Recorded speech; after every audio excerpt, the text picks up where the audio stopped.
Good morning. Today is November 8th and we are in the greenhouse doing some cleanup. So I've been getting a lot of questions about what the greenhouse is looking like these days, and these days it's looking like a lot of chicken stuff, but we do still have a lot of plants in here. So I'm gonna give you a little tour. So we're storing a little bit of stuff in here right now. But we have our Brussels sprouts are coming along. I have that's chocolate mint back there and some thyme. And these are mostly root vegetables. So I've got some turnips and beets. Everything's growing pretty slow. The beets I just transplanted maybe 6 weeks ago, but the turnips look good. Oh wow, there's a big one. I should probably pick that one before it splits. More beets and turnips. Here's some rutabagas. They had a bad aphid problem, but they're looking pretty good now. This is my key lime tree, looking pretty good. I just come in every once in a while, and when I see an open flower, I kind of hand pollinate it. And looks like there are a few tiny ones on there. I'm not sure if they'll turn into limes or not. We will see. And here is the giant zucchini plant. And I have just been coming in. We are still getting zucchini, as you can see. So that's got a little ways to go yet, but we're still getting zucchini. And I've just been hand pollinating. Owen and I come in here every once in a while, and when the flowers are open, we hand pollinate.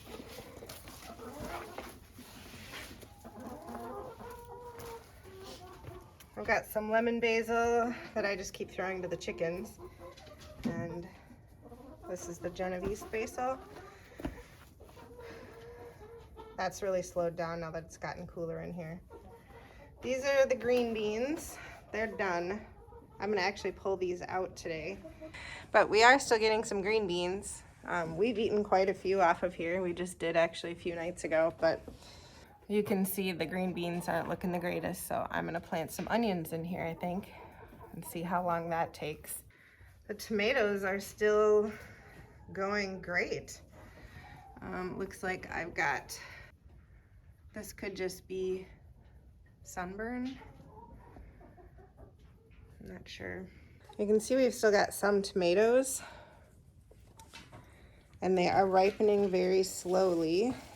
So, oh, check this out. Let's see if I can get back to it. Look at that beauty. I'm gonna eat that for lunch. So you can see, like, these Cherokee purples, they have been blushing. They keep turning. So I keep bringing them in to get ripe.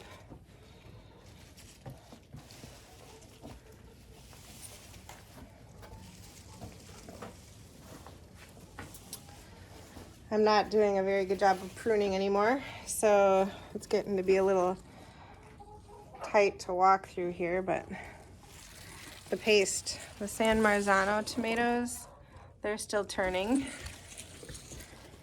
Yeah, I think that's probably sunburn that I saw in that other tomato, because this one is also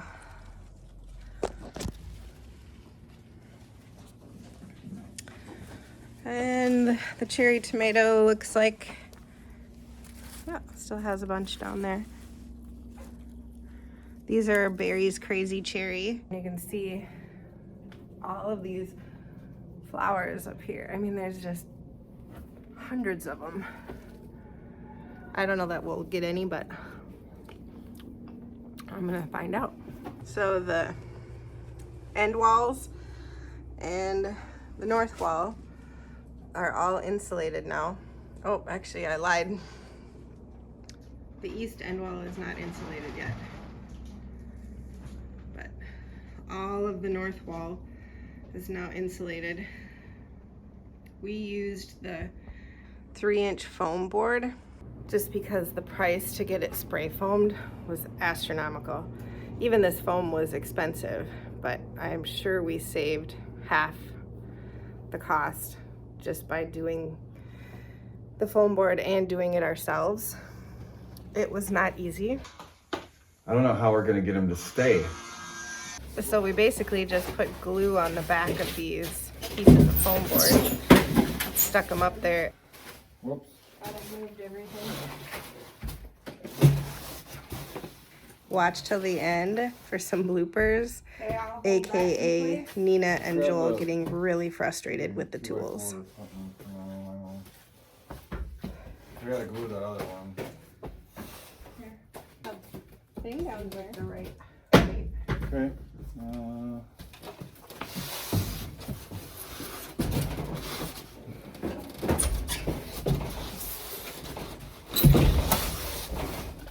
And then filled in the cracks with the spray foam.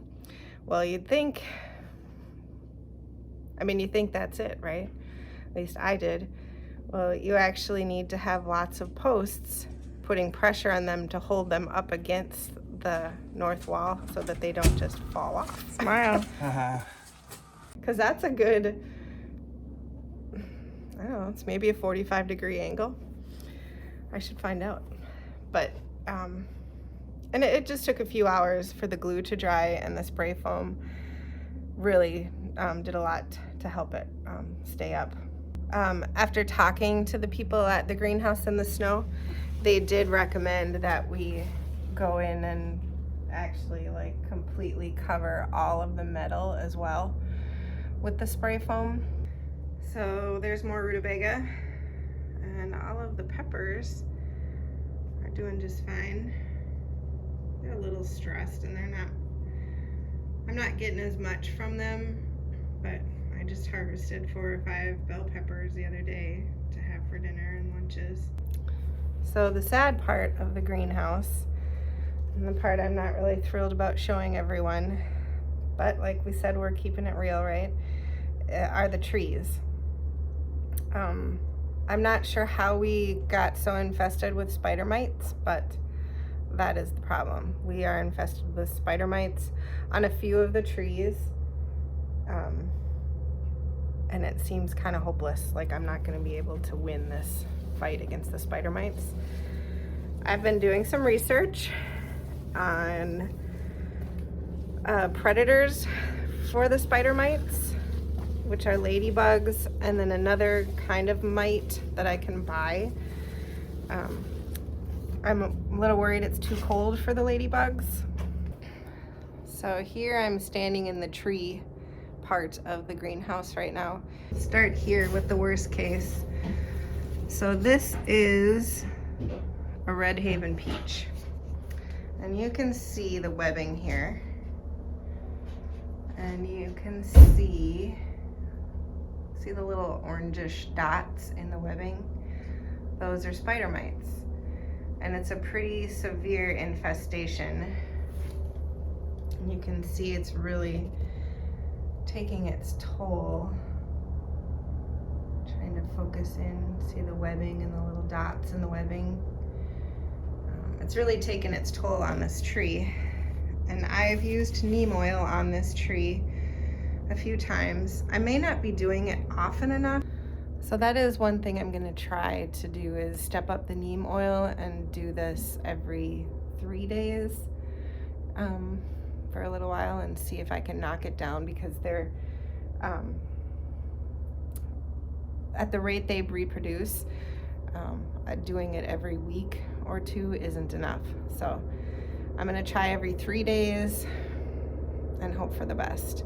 I have been thinking, well, maybe if I just let them get cold enough, they'll die. So I could put them outside and let them freeze. And well, spider mites live in the ground over winter, and they can be below freezing for a week at a time and still survive. So some of the research that I've noticed about spider mites is that you can kill them at a temperature of like above 135 for days in a row. So they are tough little suckers. So this is the, what is this? So that's the Red Haven peach, and this is the Alberta peach. The peach trees have been hit the hardest. So you can see again the little webbing and the orange little dots. They are just happy as clams in there. Oh, and you can see back here how they kind of get from one place to another. They have these long webs and they just kind of crawl along them. This one is really, really bad. So, really bad.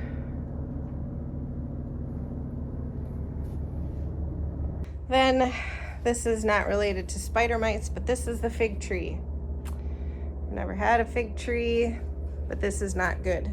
I believe after doing some research, I think the fig tree is not getting enough water. I think it's too dry. That's why the leaves turned yellow and fell off. So this is really sad because I was really looking forward to having figs. You can see all these little new stems down here. I think that these trees are really vigorous. So what I'm gonna actually do is cut this all the way down. I know because we're in the greenhouse in the snow, I should be able to overwinter these trees. But what I'm going to do is actually cut it back and get new growth next year. This is the avocado tree. And I think it's just getting too cold in here for it. And I'm not exactly sure what this rust is from, but I don't see any spider mites on it. I do see spider webs, but not like the webbing of that's on the peach trees. This is just, I think, cobwebs, because I don't see any spider mites. So I think once we get the temperature controlled, this one might come back. It doesn't look like it's in too bad a shape. So now for a little bit of good news. So this is the Meyer lemon tree, and this is looking fine. We've even got a little lemon right there. And this one is showing no signs of spider mites that I can see.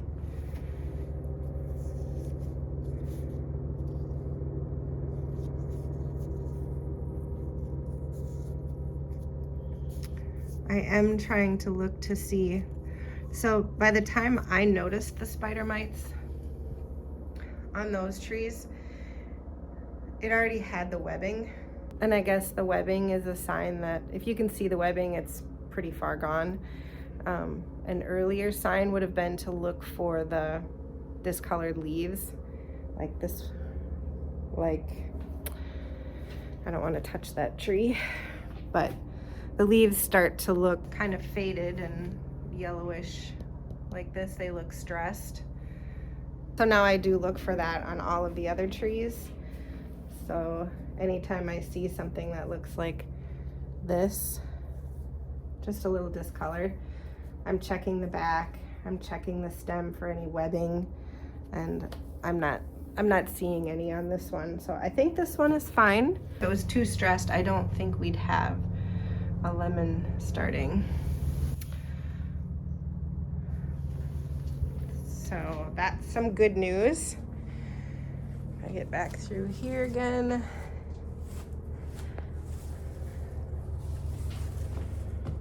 This was also, this was supposed to be a plum tree, but if you remember from our previous video, it was a bare root tree.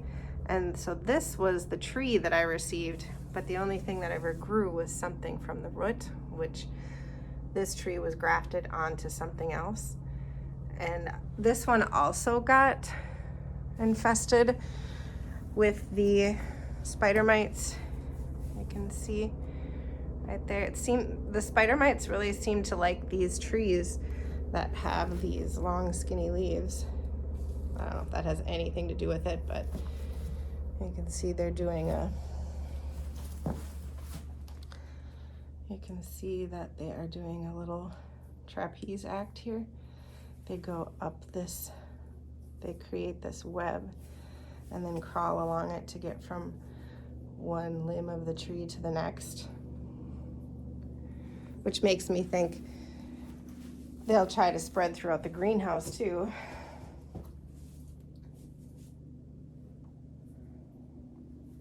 So more good news. This is the Tangelo tree, and it looks just fine. This is the Eureka lemon, and this is doing just fine. Doesn't have any fruit on it, but oh, actually I might be seeing webbing. Yeah, I'm seeing webbing, and these leaves over here are looking a little stressed. See how they're a little yellower than these? And do I see spider mites? I don't see spider mites, but this will get neemed as well then. Oh yeah. I guess there are two kinds or two colors of spider mites. And this looks like maybe these are the light green ones. Can you see that webbing in there?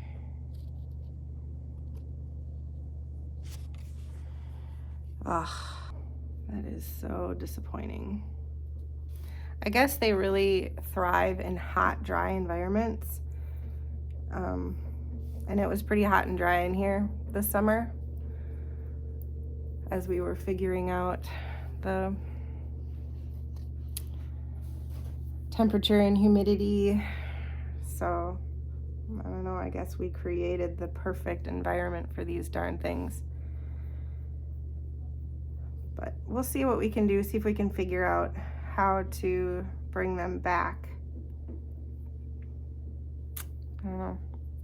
It's kind of heartbreaking. This is the Valencia orange, which I think it's the weather it likes. Right now it's, 30s and 40s during the day. And I don't see any webbing on here. And I'm not really seeing stressed leaves. I'm seeing new growth actually, there and there. So we'll keep this one healthy. And this is the Bear's Lime, which has done really well. And I do see a little bit of webbing. So do I see anything on the back of these leaves?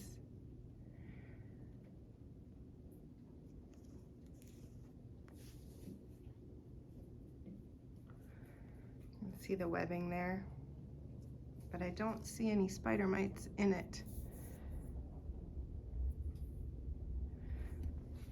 But again, just because I don't see spider mites doesn't mean we aren't in the very early stages of a spider mite infestation. So I'm going to try the neem oil every 3 days. I don't think I'm going to try the ladybugs just yet because I think it's too cold and I think they'll all die even if I do bring them in here.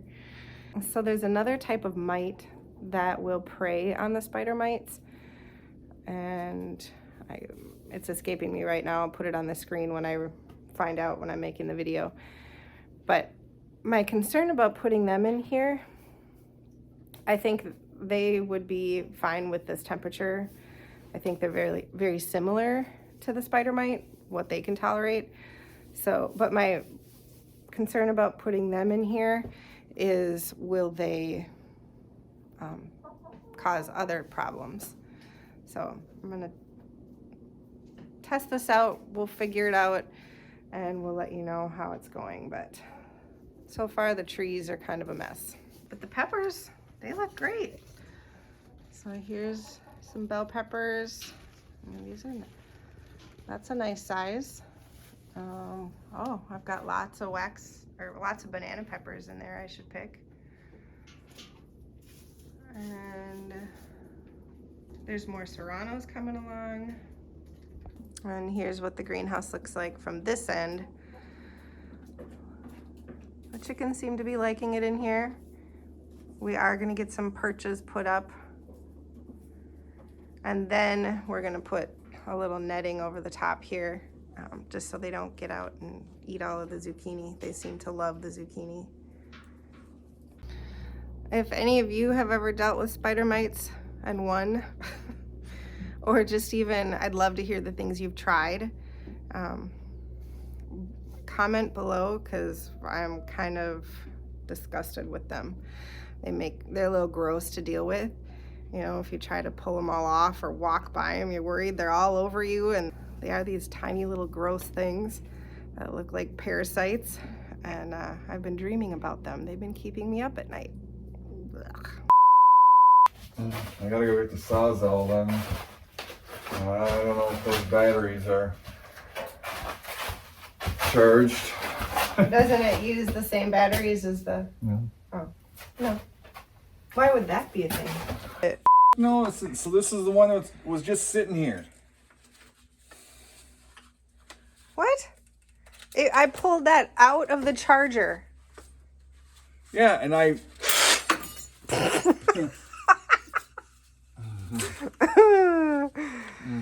I did. I just pulled that out of the charger. The one you... Yes, it didn't do shit, so it's probably a junk battery. What is Oh.